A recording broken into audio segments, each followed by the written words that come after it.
guys, welcome to another episode of Mean&Clean. Good morning. We are here at beautiful sunny Rochdale, SBG Manchester. Well, no, it's SBG Rochdale, isn't it? Rochdale. Yeah. We're here with Martin Stapleton and Michael Weetman. These guys train up here, obviously. We wanted to just have a chat with them. Different paths, different stories. And I think you've been following my story, haven't you? It's been quite inspirational, to be honest. It really has. Done good, haven't you? Not bad. Not right. 102 days now. 102. Yeah, 102 days now. Yeah. So, anyway, guys, you just want to tell us a little bit about yourselves, just for people that don't know who you are. What you doing now? I've got chewing gum for ears and I'm a bit of a dickhead. Proper cauliflower ears.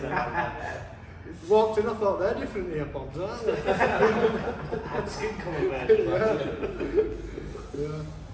Yeah, so obviously I run SPG Rochdale, it's my gym. We coach MMA, Brazilian Jiu-Jitsu, Muay Thai here. I've been doing this for like 11 years now, actually I've been running this gym. And then before that I was in the Royal Marines for 12 years. And that's about me. I bet that took some mindset, didn't it? It didn't take some mindset, it taught me mindset. Yeah, I attribute being in the Marines to like everything that's been good in my life since the day I joined, literally. Yeah. That good? Yeah, it taught me everything. I mean, growing up like I said to you guys earlier, at school I smoked weed every day. I didn't even take a school bag with me on pen. I had zero interest in any lessons. When I left school I was a bit of a waste and I didn't really have any idea what I was going to do with my life until I heard about the Marines, and then it just gave me focus, and it gave me a goal, gave me ambition, and the way the training team. And I feel really fortunate for my time with the Marines. You speak to some guys who are in the military and they're like, oh, this guy was a wanker, or I had a sergeant that was a dick, or I never had that. Everyone who I had was like a really, really good role model. I was like, fuck, I want to be like him. So I attribute everything that I suppose because Marines is a proper high standard. You need people in there that are positive and you can't really have dickheads in there, can you, when you're doing that? So. They slip through the net, but ideally not. Yeah. So God knows how I got it. So like, you think of Marines, I don't know too much. I just think of films and stuff. So is it like that craziness, or is it? In what way?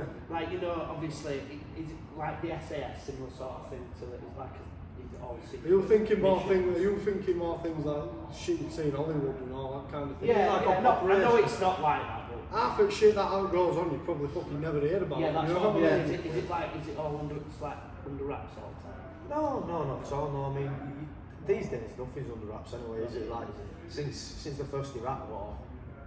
Every operation you've ever been on, there's been a camera in your face, isn't there? It's on fucking social media, it's on the news like that, so there's not much that goes under wraps anymore, is there? That changed, didn't it, when the media first came out? Yeah, and all of a sudden, our appearance had to change, and we had to be like presentable and start getting camera shook in your face. But that was like 2007. When Afghans kicked off, they were proper in your face. The first time, cover it, wouldn't it?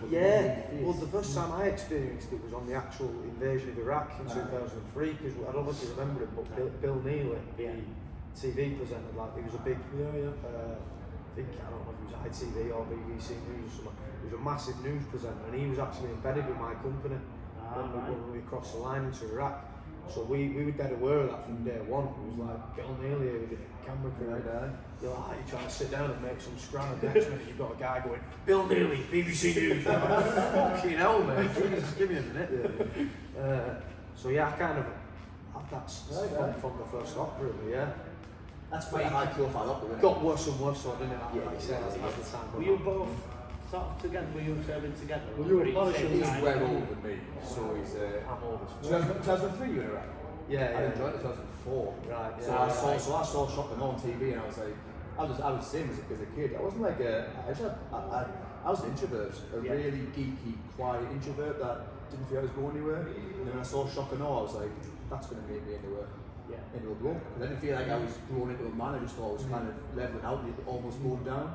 And I thought either I go into like gaming or I try and be a what I thought would be a man. Were you into gaming? Oh, massive. Were you? Oh yeah, heavily. Never Oh yeah, expected heavily. I used to have long hair, piercings. Yeah. I'd be all over it, like fucking weird. Never had you down as a gamer? Oh, weird as fuck. yeah. I didn't run. That's a genuine reaction. Yeah. I didn't run before I thought I couldn't run a mile. And then when I was like, right, I'm going to join, and I was out every day then trying to smash a mile and a half, time down 9:30. That's I'd cool. never done fizz, never done sport, wasn't into it. I was into art, music, and all that shit. Yeah. But then I thought, like, something there. share past life and everything. So that's why I like doing this sort of thing. But then when I saw Shocking On TV and the BBC when they were doing all that, I was like, that's what I need to do. And then when I met my first recruitment sergeant, I'm going to say he was 6'4". He probably wasn't. But I was just like, oh my god, what a man! And then it's the same thing, but I want to be like him. Until then, I had no mentors. Yeah. I think your parents stop being mentors, and you look for some guidance somewhere else. And just happened to meet this bloke, and I was like, wow, how do I be like you? Because I don't feel like you. And I want that life, because I haven't got that. And then you just go all in, and then you try and be like a person, and you get taught how to be that person, don't you? Yeah, literally. You need that mentor, don't you, in your life? That's Yeah, something man. I used to love. My mentor was Ultimate Warrior wrestler. Yeah, class. I used to love him. I used to love him. Yeah. Why not? Yeah. He's got drive, he's got passion, he's got ambition. No one else ran to Fucking me. runs down to the Yeah. you know what I mean? He runs down those, shakes the ropes. I think like you said, you know, your parents are role models, but then when you get to that sort of age where you're kind of coming into your senses of who you kind of want to be, or you don't quite know yet who or what you want to be, but you know you want to be a little bit more than You know what direction. the threshold of what your parents have reached, and you think, you know, and that's no disrespect to them, but you're thinking, I don't want to be our parents. yeah, I don't want to be Yeah. my parents, Yeah. you know what I mean?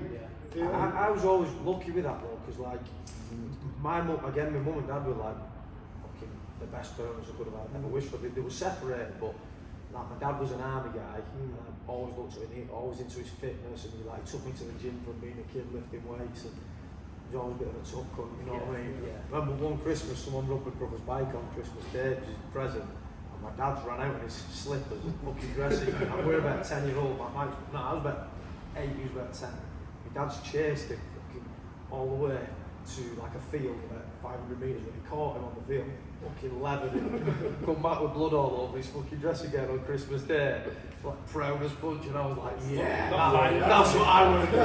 You know what I mean? That's amazing. Legend. But the same with my mum as well. Like my mum was like a marathon runner and growing up, and my mum's always been like the kind of person who would always put everyone else before her and go above and beyond to try. Like you seen her on the run. Yeah, So I was always then lucky with that. They were always really good role models for me, and I always kind of wanted to be a bit like them. Yeah. No, I don't mean I wanted to go the route that they went, but I always wanted to be a bit like them. Fancy I used to marathon? Hey. Don't fancy Oh, we've run a few marathons since then. We've run a 100 miles a few months ago. Well, yeah, go on. But yeah, I was quite lucky with that because I went from already having good role models with my mum and dad. But then, obviously, like you say, as a kid, you're not looking at your mum and dad thinking, I want to be there. Yeah. They're just teaching you the right way to go, aren't they? And then when I joined them, even when I met the first guy in the Marines, I was like, that's what I think you want to be like. That bastard there. I think that's when most of my problems started. I didn't have bad parents. I had mint parents. Yeah. There was a definite disconnect between me and them, which I didn't believe I could fulfill what they wanted me to be. Yeah. So the majority of the things that I did in my early life was to gain what I thought was their love, which I believe was conditional. That wasn't true. In my head, that was how it is. Yeah. So I'm never going to be quite good enough for you. They never once said that, or you give me inclination. Yeah. But that's what I believed for a very long time. So therefore, my decisions for the majority of my younger life was to prove to them that I could be something more than just a bit of a normal whatever it is, you know. I think with a lot of kids, and I've read up about this quite a lot. I read quite a lot of stuff about parenting because obviously I'm fucking parent. Makes sense to me. I don't know what the fuck I'm doing. Someone else will have wrote a book about it. I might as well read that. But I read quite a lot of stuff about like childhood psychology and stuff. I'm pretty obsessed with psychology, but that's something that I think happens with a lot of kids who maybe feel a bit displaced or they haven't found their groove in life or whatever, and they kind of project it towards the parents because they're the closest people to them. If they haven't got a load of mates around them or they haven't got a solid identity for themselves yet, as a kid, you're not quite intelligent enough to go, I need to work on myself here. Yeah, no idea. Is it? And you go, it's fucking his fault because he's the closest to you. It's my dad's fault, it's my mum's fault. Yeah. Because they're the closest to you and they're the easiest to blame. They're like the closest to go, that's... Blame is like victimhood mentality. And I think we all go through that as a kid, don't we? All develop through that victimhood mentality. Everyone else is to blame as a kid. And the parents are the easiest ones to blame, aren't they? Yeah, Right there. Yeah. Well, I didn't possess the emotional intelligence. Yeah, exactly. To reflect upon myself, so I'm going to have to mirror it onto you. Someone has I didn't know what to do, but that's where I became volatile. I was like aggressive. I was a horrible teenager. Yeah. And then when the army came along, I had to get the parents' signature at 16, and I thought this will make you proud. Not once did they ask them, "Are you proud of me?" Because they would have said, "Yeah." And years later, when I got out, they were like, "We're always proud of you." Yeah. And I'd be like, that would have saved me a lot of trauma. Yeah. It never got. It only got worse. Everything that I did was never, and that's a true goal. There was never enough after that. I think there's a lot. There's a For lot you, of pressure. Anything I did could be enough for them. Yeah. Like I didn't believe For that. you, yeah. Like you could say that, but I don't believe you. Yeah. That's my problem though. It wasn't. Yeah, They never once projected that on me. That was Yeah. me and my insecurities projecting it back on them. Yeah. And I carried that through my whole adult life, which got me in the trouble I got in eventually. There's an interesting thing I'll mention here. It's not the exact same subject, but it just sparks on mine, so I might as well say it. I'm pretty sure they call it something like the fridge door syndrome or something like that. Because what happens with kids a lot of the time is, let's say when your kid's like 4-year-old, they bring a painting home from school and they go, Daddy, look what I've painted. And you go, oh, look how beautiful that is, I'm going to put it up on the fridge. And they stick it up on the fridge and they go, look how beautiful your painting is. While that seems like it's the right thing to do, it's actually the wrong thing to do. Because you're praising the child purely for the achievement, for the outcome. Yeah. You're not praising them for the effort, the work, like the attitude, the shown and all that. So they call it like the I'm pretty sure they call it the fridge door syndrome, some along the lines anyway. And I read about that in the Chin Paradox book. Yeah. Probably about 10, 11 years ago, first time I read it. As soon as I read it, I was like, I'm never going to do that. So I've purposely never done that with my kids. Like if they win something, or Jensen scores a goal, or like Olivia when she was younger, she used to go a lot of running races. I never used to praise the achievement, what they got for it. Like, if they'd say like, oh, I've got my medal, I'd be like, yeah, that's nice, but you worked hard, and praise that the work that they put in rather than the achievement that they got. Because you don't want them to feel like, well, I don't have them. Because some kids then feel like, if I don't have the achievement, will they still love me? Yeah. Or that was me for sure. all that matters is the outcome. And that's my whole worth, self-identity is about what I can achieve and have and stuff like that. And then I built the fear. Whereas really it should be built around what effort you put in, what sort of person or what character you show. Well, then I built the fear on the outcome. So as my life progressed, I was like, if I can't win, I won't try. Or I'll take someone else out so I get in front of them. That's where my manipulation came in, and I became a horrible person. Yeah, exactly the same thing. Yeah. It's very much sort of like, obviously with us being recovering addicts and stuff like that, it's very much like that in the sense of, I noticed when I started my journey, because I started posting my journey from day dot. I think I've just finished like... I respected that as well, Yeah, I just finished like a grammar We kept code. to that agreement with him. He was my Frankenstein. He was my first sort of one. He looks like one. I came, because I was obviously recovering, and I came up with a PT package, because I'm a PT and a nutritionist. And I thought, let's use a gym as part of the recovery, which obviously has helped me massively. I don't think there's a better tool. Exactly. There is mental health gym, being in here, stuff like that. You feel better just walking in the gym, don't you? You know what I mean? Yeah. And we came to like a daily plan, a schedule that keeps you busy. And then that's how it came about it, isn't it? And I said to him, I says, I want to do what nobody else has done, and it was quite, I've always been a very business-minded person. I can't do things by halves, maybe that's just the addict in me, where if I'm going to do something, I'm going to do it a fucking million miles an hour. So it was quite, this will be the first time people are hearing it, but everything I did with purpose, I did it on purpose because I knew I had a problem, and I thought people are very conscious about posting anything about their problems, in relation to drug addiction. So I thought, I'll break the mold, I'll do what you daren't do, because then I'll tap into a market that you aren't tapped into. So I posted it from day one. I think I've just finished doing like maybe 2 grams of coke, and then boom, post up on Facebook, I'm a drug addict, taking you on a journey with me, I'm going to post everything, relapses, everything. And that just, from that moment, just went boom, like that. And everybody's followed it since. I'm 102 days now. And what you kind of notice is in the beginning, you have a lot of people reach out to you while you're at rock bottom. And then they see you get to a certain point, they see that you're actually able to help yourself now. And a lot of people fall off. And then you get to a point where you're fucking surpassing how good they are. And then they become like an enemy too. I think that's the same in anything in life though. I think that's it's either when you get better, but not better than what they are. It's the British mentality, innit? It's like, look at Frank Bruno when he was a boxer. On his way up, everyone fucking loved him. As soon as he won the world title, he's shit, he's slow, he's too muscly. do you know what I mean? On the way up, everyone loved him. But when he got to be a world champion, Prince Nazi, when he was a young kid doing all this shit, everyone loved him.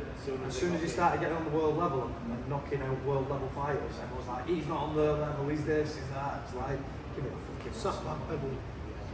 I think that happens in all aspects of life. So, Can I ask you something? Yeah, go on. Because obviously I have followed you. I don't really scroll Facebook. Yeah. So I only like maybe once every 2 days. I'll give it 5 minutes. And I'll get off. Quick. Everything's all bright and beautiful. Most of the time, isn't it? I'll post and ghost a lot, really, so I'll just post when it's that's all right. But so you did start posting and like kind of documenting the journey from day one. And as soon as I seen that, I thought, fucking hell, what's balls of that? Have you had relapses, or have you had? Is there anything that's happened along the way that's made you think, why have I started this? Why the fuck did I? Is it? no, I had one relapse, didn't I? I got 8 days in. And I messaged you at about 3 in the morning saying I'd relapsed. It was Anthony Holmes fight, wasn't it? Oh yeah, I went to watch an Anthony Holmes fight, and I had a bit of stress. Obviously, the last I broke up we were on with now, back with now, Dee, mother and the kids. We were sort of separated at the time. We'd been separated going on 3 months at that point, hadn't we? And I got to watch the fight. I walked in, so I'm already sort of in recovery, and I've gone into this apartment where we were watching it, and I went in with a pretty strong mentality, to be honest. Like, I wasn't going to do it because I knew drugs were going to be there. I knew alcohol was going to be there. I knew it.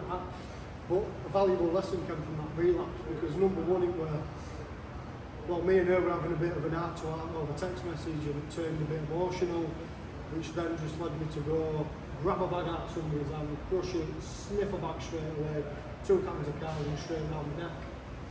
So lesson number one was phone goes fucking off.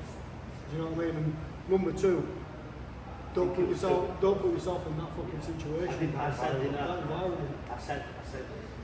I weren't really happy that we were going, to be honest. And I just, I can't fucking stop it from going, can I? You know what I mean? I said, you're strong enough, but it didn't surprise me. But then what I was really proud of was his attitude afterwards. He was full of regret. There was no fucking wanting to do it again. And he came off the next day, fucking up the balls to say relapse. And this is our plan now. This is what we're doing. And I said to you, didn't I? I says, oh, you said, are you going to post it or do you want to keep quiet? I says, no. I said to everybody, I'm going to post it if I relapse. Not post it down as if you're going to post it up. So we did that. You did video, didn't you? Which, all I did was put a status saying, update myself. I put something along the lines of, it's not how many times you fall down, it's how many times you get back up, something like that bullshit. Update in my Facebook story, and then I think that status must have been on for about 7 minutes and it got like 1,000 views. Yeah. And it was a video of you just saying, you know, the relapse and everything, and I think that sort of sucked a lot of people into the journey then and there, because I knew equally I had a load of supporters, but I knew there were going to be people watching to see me fucking fail. So I knew that I was going to get through this. I always know we're going to hit 102 days. I know where my life's going because I've always had that thing about me of it's all or nothing. Vision. And I've got vision, I've got drive, and you know that's sort of what separates me from a lot of different people, especially around my area, because they sort of settle for what's comfortable. Do you know what I mean? And I like being out of my comfort zone. I like challenging myself. That's why, you know, when I turned 18, I sat in my own security business. I was competing with fucking, you know, multi-million pound companies that had door contracts and security contracts for like Leeds Fest, Reading Fest. And I was going in as a young 18-year-old lad, just taking it off them. You know what I mean? Just fucking so business-minded and achieving things. I was mingling with, you know, I had like private security jobs for Ollie Mears, Vernon Kay, and it was mad. And then obviously I got involved with the gang aspect, and that's where things sort of went downhill. And that's when the addiction really sort of took off. But when I was working on doors as well, sniffing on doors and all that kind of thing. But the reason why I did that, why I started on the doors, and I started, you know, with the gang, was because people looked at me, predominantly because they knew about the sexual abuse that I went through when I was a kid, and I got bullied for that heavily at school. People was, you know, you're gay, you're this, because, you know, when your kid's truth gets twisted, don't it? So all of a sudden I'm gay, but I'm kind of doing something that you want to do with all that. So I'm gay. But people tried knocking me for that, and that kind of stayed with me. So when I got to an age, sort of that young adult age, it was like, right, not how do I prove to these cunts that I'm not what they're saying I am. How do I reaffirm to myself that I can do anything I want to do? So I was, you know, scrawny lad, and I thought, fuck it, I'll go on doors.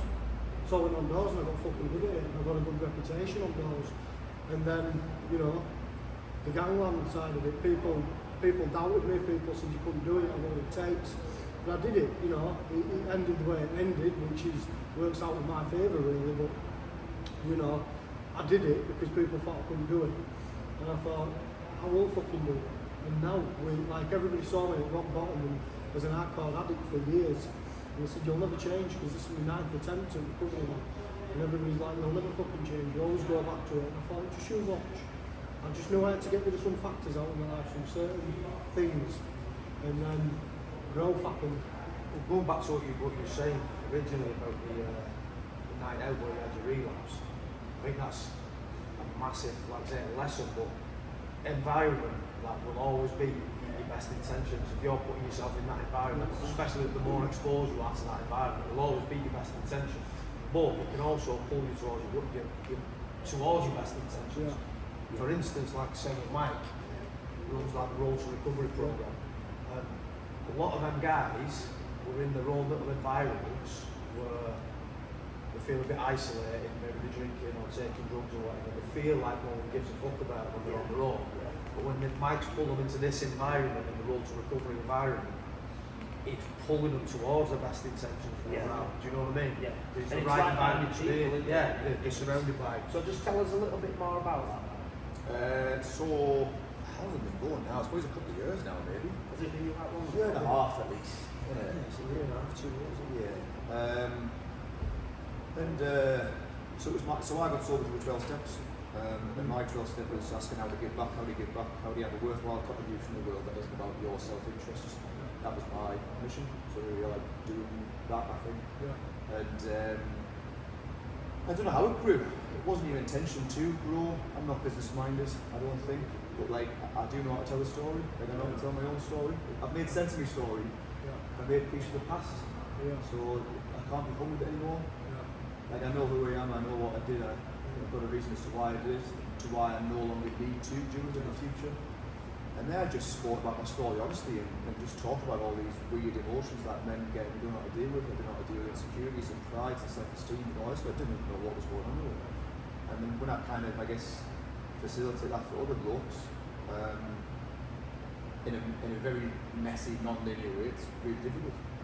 Being that sort of all over the place, it's taught me about recovery and whatnot, but the stuff we do is, like, when lives do change, it's a fucking miracle. I don't even care about using my word anymore. I would have thought that was ridiculous. It's a miracle. Yeah. Some of the things that happen. So have you got any athletes, any fighters from that?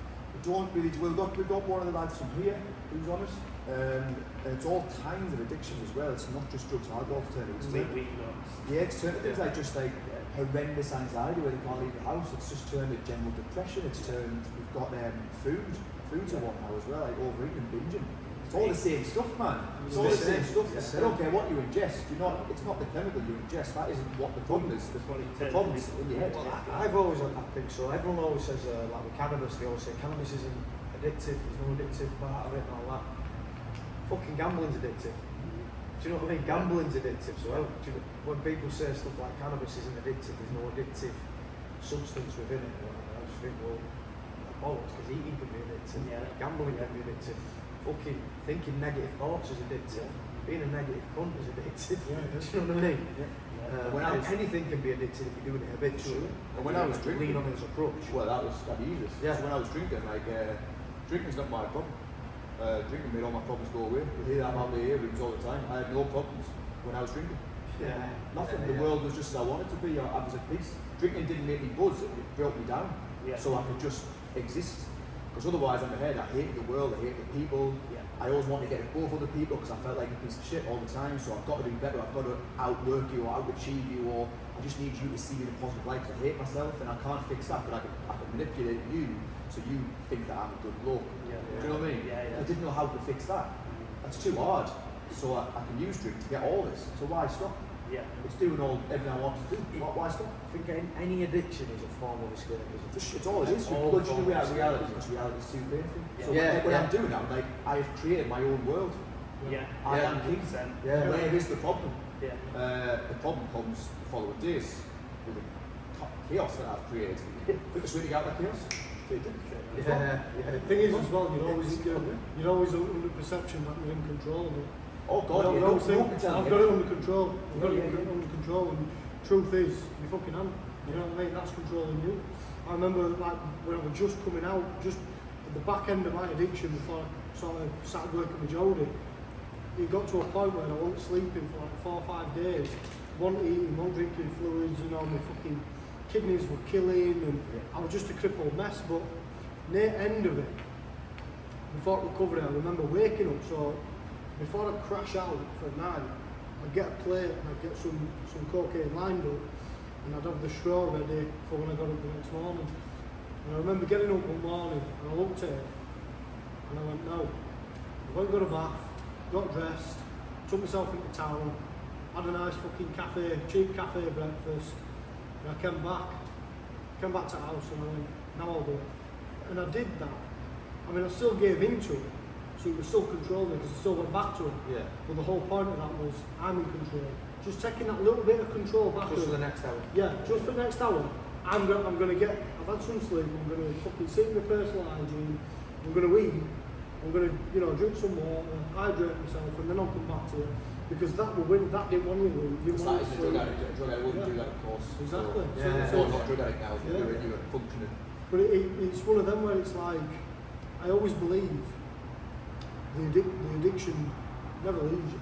Like if we were sat here now and somebody had a line of child, I would struggle very much. But it goes back to that what we were saying of we have to implement things to protect ourselves from being in that environment, in that situation. Over time, the noise gets, the voice gets a bit quieter. It does. Like obviously, if someone just put cocaine on day 2 or day 3 of you, that voice would have been, get one of them now.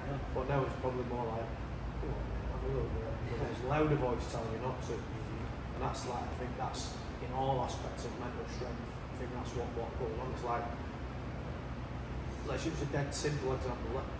Doing a 3-mile run if you've never run before, and you're overweight, that voice screaming in your head is telling you you can't do this, it's too hard, give up, quit, walk. And then the more times you do it, the more repetitions you get in, that voice gets quieter, and the voice is telling you, go on, we can do this, we can crack on. That gets louder. It's just repetitions and exposure in it. There's a bloke called Richard Raw who's a priest, and he says we can't, it's an area that's been bastardised by him, but he says we can't think our way and new ways of living. We've got to live our way and ways of thinking. You don't act on it, you don't do something with it. Our brain's our disease. It's not the addiction. The addiction lives in there. My brain's the disease. I haven't got a problem with alcohol. I am the problem. That's it. Unless I change how I think and how I look at the world and how I look at the people in the world, I'll never find peace. I can never take a drink again. That's a fact. But my problem hasn't gone. I'm still mad. You know, it's just I've got to harness it in ways where I learn to cooperate with people in the world. I'm not fearful of the world anymore. I've got my freedom back. You know? A lot of, I found like, I kind of know, I always say, don't I, that I'm not, I didn't expect all this myself into becoming adult. Because I lost my dad when he were 21, I was 4. And I knew he had previous with weed and heroin. So it's like I grew up from a young age knowing that. And then going through the abuse, as a young teenager. And then everything else that sort of followed. I kind of all came to my head and I thought, you know what? I'm not fucking surprised I turned it. I'm not surprised, but I think it was always there. It was always sort of planned out, and I couldn't make sense of why. Now it makes sense. You're always planting that seed. It's going to grow, isn't it? Yeah, it will. It does. I think you don't realise that when you're young, do you? Because you don't know about the subconscious mind and stuff like that. You don't know how it. You haven't got the skills to process that kind of trauma. Yeah. At that age, you haven't got the But I think I tried so hard. That's why I wanted to achieve so much at a young age. I wanted to run before I could walk, in that sense of I wanted to deal with it all without understanding it all. Yeah. Do you know what I mean? I think our stories are quite similar. I used success to prove to, I was saying myself, fucking wasn't. I didn't believe myself, but I can prove to everyone else in the world how much I can do. That's all. That's very much like going and making £1 million. Yeah. But having £1 million worth of debt, but you never pay the debt off. You know what I mean? Yeah, you might be shit rich, but you're still in debt. And I want to see the problems.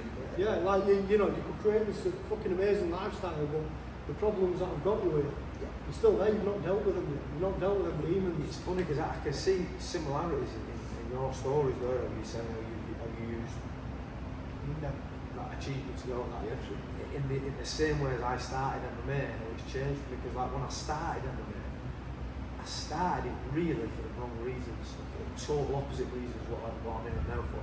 When I started it because I saw 2 guys on a cage fight on telly, and everyone goes, oh, look how tough they are. And I thought, I want to look tough like that. I want to be the guy that people talk about and say he's tough. Do you know what I mean? So I've done it really for ego reasons and for show, and for other people, not for me. I did it for other people, so their perception of me went up.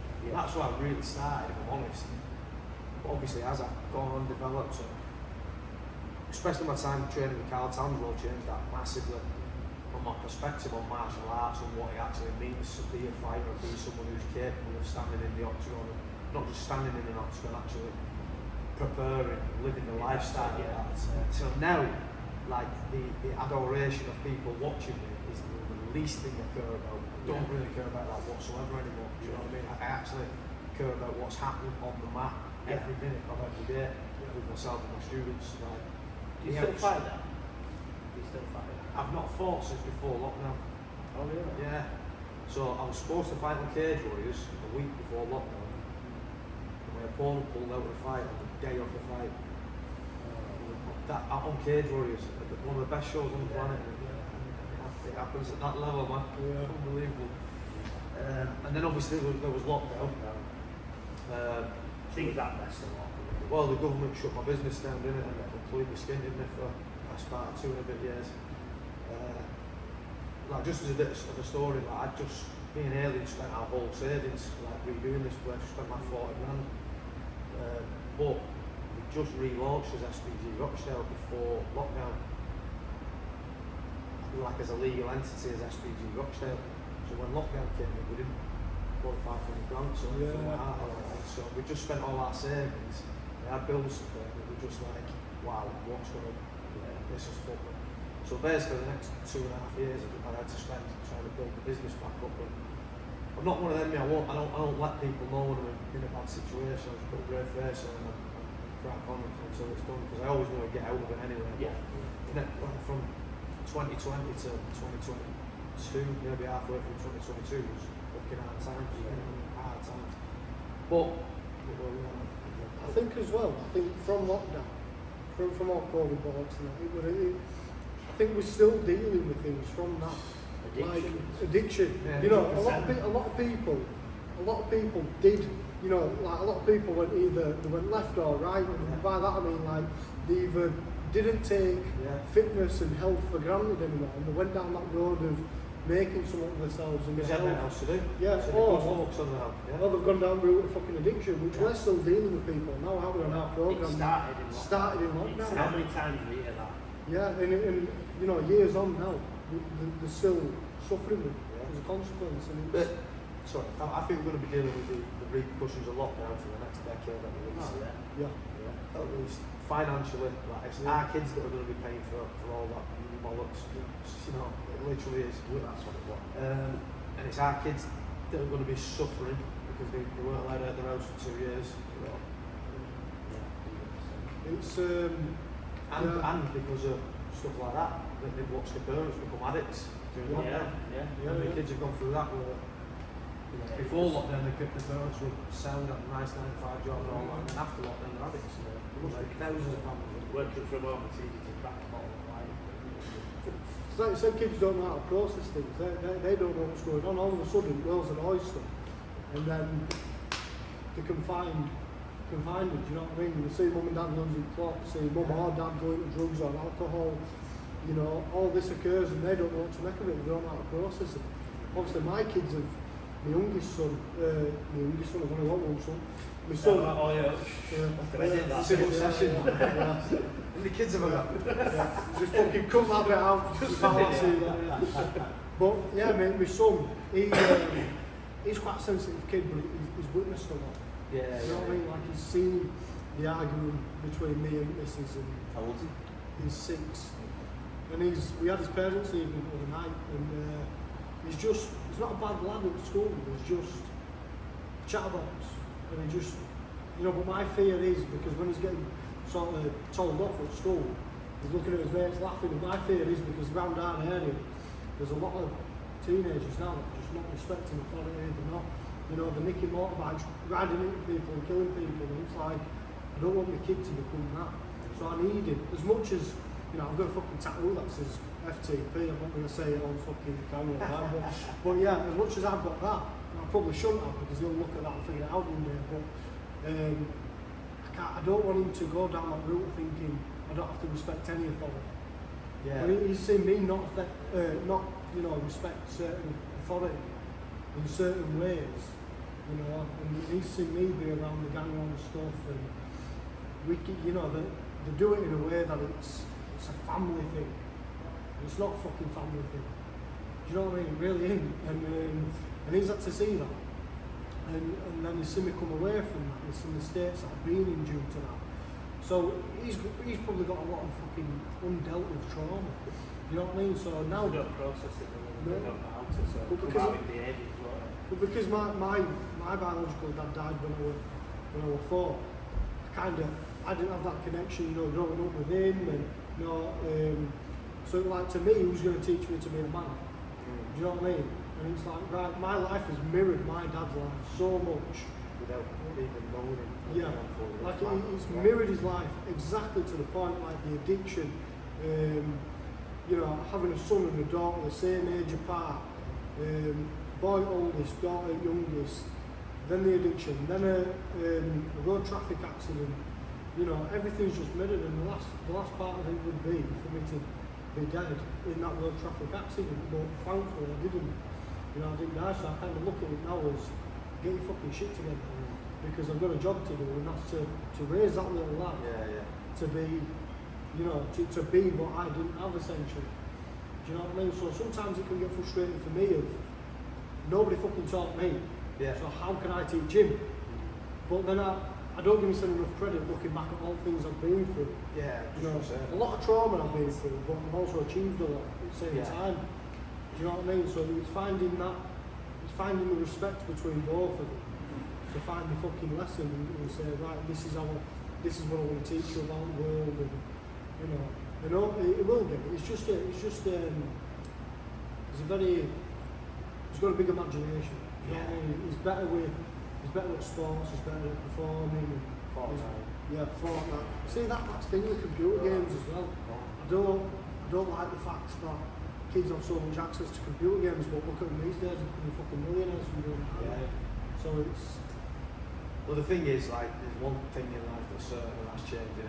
So things change. Like, you're not going to slow down society's use of computer games and stuff like that. You might be able to curb your own kids a little bit, but then they just become the one that's on the outside in their friend group. So 6 and 2 3, isn't it? But that's it. I think the whole process of recovery, like you said there, to make a peace with your past. Yeah. If you don't make peace with your past, you haven't got a hope for the future. Until you're ready to look at the past and to try and make some sense of it. I think Because then you can move on from it, can't you? But the amount of people who start recovery, I think, and try and forget about the past, it's a bungee effect. Like, you think you're going forward, but there is a bungee attached to you. And it's ever so slight. And the second one of your fears and your insecurities is triggered, you're going to get catapulted back. I don't care if you get 10 years, and I've seen it. I've seen people 20 years recovery have one drink and paralyse themselves or kill themselves. Like, I've seen it in the rooms where the chairs are empty. And they had like 10 years in, 12 years in. They never made peace with the past though. They just sat there and be like, getting on with not drinking. But for me, there's not drinking. There's me being sober. They're very different people. Very different people. If I haven't got any better, because I haven't changed the way I think about the world, I am half a day, an hour away from literally killing myself. Because the same excuses will still be there. Yeah, but the same thoughts will still be there. And that's the painful bit. And on road recovery, yeah, for sure. And that's on road recovery. When I started, I got it so wrong. I pushed them to confront the past, and they weren't ready. And I could see the barriers to them. I was like, I'm fucking getting this wrong. I'm using my lack of patience, all my character defects. I'm not patient, I'm not tolerant, I'm not understanding, I'm not compassionate. I haven't got any empathy, I haven't got any humility. These are all the fucking bad things about me, and now I'm pushing it on people I'm trying to help in recovery. So I was getting that wrong. So now I don't push them. I just say, here's what I did, and when you find your way, you'll find your way. It seems illogical because I'm all enough. So it's like, here's what to do, I'm fucking telling you, go and do it. Wrong attitude. Like, so just give me that. Yeah. I was like, I want to do it. I was like, oh my god, you're getting this so wrong. You're trying to mastermind, you're trying to play God with them. And now, we had a great one on the end of the year. I lost my temper. Where I got emotional, like crying on the fucking phone with these fuckers. Because they were like, I'm going to take a break over Christmas. The club was just get back on it. And I was like, you what? Honestly, I was in tears on the phone. I was like, it took me to like the end of life. What are you playing with? Do you think just because you do it now and again it's not an issue and I'm worse than you or whatever? I was like, you don't know what's fucking coming. But when you're talking about it, you ain't talking as someone logically sound. I can tell you your future. Oh yeah, they were in control. You can see the eyes. They don't care. And I'm like, I'll tell you your future. And they're like, yeah, I know. I'm like, that was me. I was talking. Exactly. The evil person's back in control is behind the brain, pulling all the gears, and I'm like, fuck, I'm gonna lose you. And one of the lads in particular fucked off. He's like, I just don't like being told what to do. I was like, neither do I. Neither does it. We're all the fucking same. You can't tell me anything. I can see what you will be. So like, no one can tell me anything. I find it impossible to learn off people. That's why I do get me fucking better in terms of whether to ask for help and actually fucking listen to someone who's done it has got to say. And he went away and he came back in January like, I've totally fucked us. And I'm like, however, he's got a few months in now. He's just come back from a holiday with his lass for the first time in Ireland, massive piss up, didn't drink, went to meetings, went to the beach in the morning, hasn't touched drink, drugs, been to 2 meetings and continued training. I didn't do any of that. He decided He's gone too far. That he's got maybe this is... You have to hit your rock bottom. Yeah, man. Many times as well. Many times. And sometimes when you're at rock bottom, you have to accept that, you have to ride rock bottom out. I fucking hated it when people said to me, get better for your kids, think about your kids. You don't fucking get better for your kids, you don't get better for your missus, you need to get better for you. But only you knows when to do it. Do you know what I mean? Again, I think that's true for pretty much anything in life. Like when you've got a goal. So like most people say, like here's an example, when you get people to talk about what their life vision or their life goals and stuff like that, and it's all about my kids, I'm doing it for my kids, and they'll say that I want to earn X amount of money for my kids. And it's like, it's not really for your kids. As long as you keep saying that, you'll not do it, you'll not achieve it, because you'll always have a reason. What it's really for is for you, so that you can feel like the best parent to your kids. It's not for your kids, it's for you to feel that you are the best parent. And there's nothing wrong with that either. But you've got to recognise it. When people say, I'm doing it for someone else, my kids, my mum, my this, my that, you just don't do it the same. It's always got to be for you. Well, that goes to understand what your reason is for there's always a deeper reason why you want to do something. I think when people say that, do it for your kids or do it for this, it's just a glossy thing to say.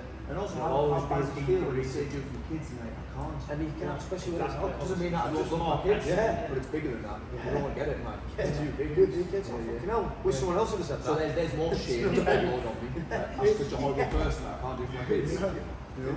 I'm trying to help you by saying, you know, fucking go and sort yourself out, but making you feel fucking worthless at the same time. Do you remember that feeling of waking up and looking at your kids and being like, I hope they don't get it? I used to wake up and think, I hope I die quick enough that they don't grow up to know me.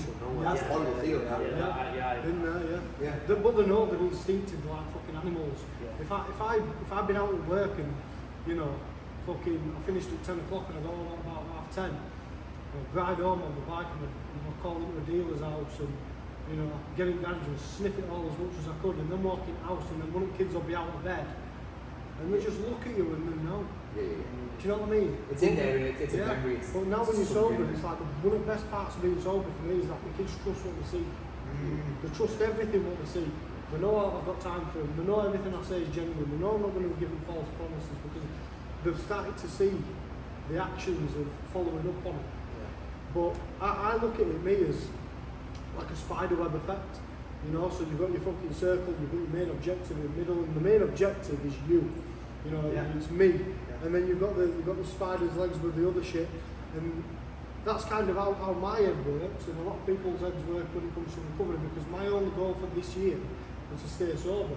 It wasn't to get my family back. It wasn't to, you know, get my kids happy. Want to have a business. It was to just stay sober because I knew the rest would come. I think it was New Year's Eve. I put the video out. You know, so my only New Year's resolution is to stay sober because the rest of it will follow. And it also will. Without sobriety, you have nothing. Yeah. So I tell you what, you could feel in sobriety, and you know in your head, I'm clinging on here. And some days you aren't clinging on, but all the success that comes with it will get taken off you. No matter how far you get, if you lose your sobriety, everything goes. And if you think that's not the way it goes, good luck. You lose everything. That's the funny thing with that sort of thing is when people don't think that's the way it goes. Or The first thing you think is, no, I'm different. I'm just going to say like you, but like, why are you different from everyone else that's ever existed? Zero humility. And if you were, you'd be fucking running the world by now. Do you know what I mean? And you're not. And that's the weird behaviour Listen to addicts. That is. The weird behaviour of addicts is we think really highly of ourselves. Well, personally, I find that we think highly of ourselves, but I hate myself. I don't want you to get too close, but I do want to know how to love someone, but I don't know how, so don't get too close. That's a fucking mess. I need you to see me as the best version of me, even though I think I'm a scumbag. I can't wait. It's a mad mind, isn't it? And then we create a world and actions based off that mad mind. No wonder we lunging ourselves out of reality every chance we can. Because what a weird life living during that second life. During living that second life. And it's like, if I look back at it now, like fucking hell. You never forget either. You never do. I'm disgusted.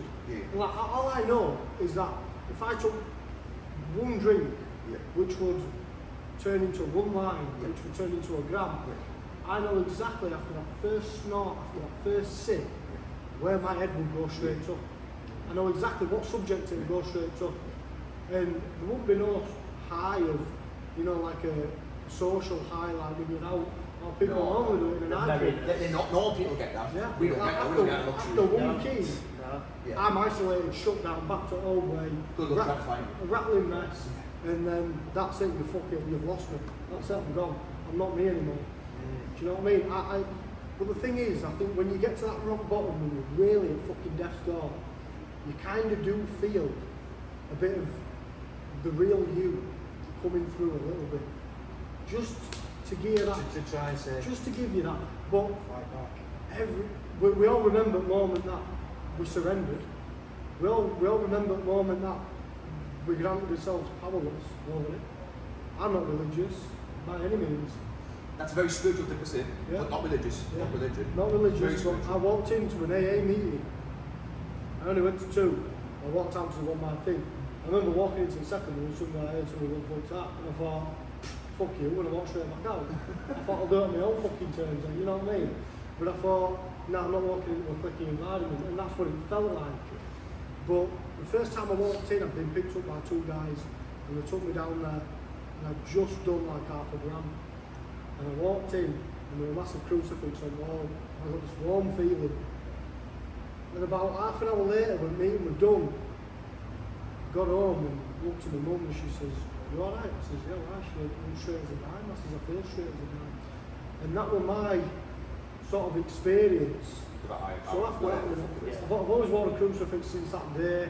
You know, I do pray to whatever higher power it is, but I believe we all have an experience with a higher power, whatever you want to class it as, because every addict, or even if you're desperate, just in a state of mental desperation, we all surrender at some point, and after we surrender, shit gets better. When you